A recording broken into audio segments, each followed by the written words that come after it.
Hello everyone, it's me, Beau. I am coming to you with a real-world test.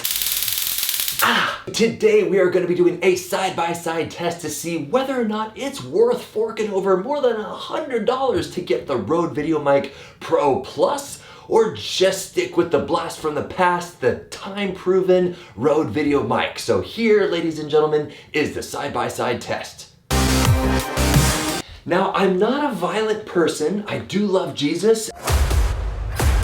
As you well know, I run a nonprofit film studio. I produce film for other nonprofits. I've been all over the world from Nepal to Africa. And when I go to these places, collect weapons. And so I just thought it'd be a nice little way to demonstrate the differences between these two microphones. Rode Videomic, here we go.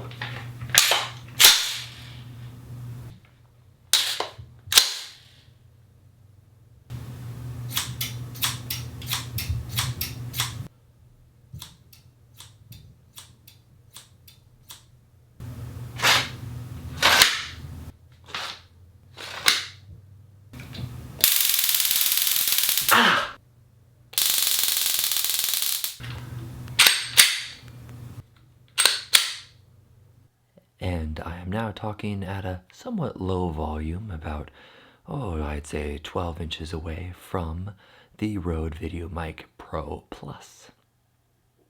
And now I am talking about the same volume, about 12 inches away from the Rode Videomic Pro.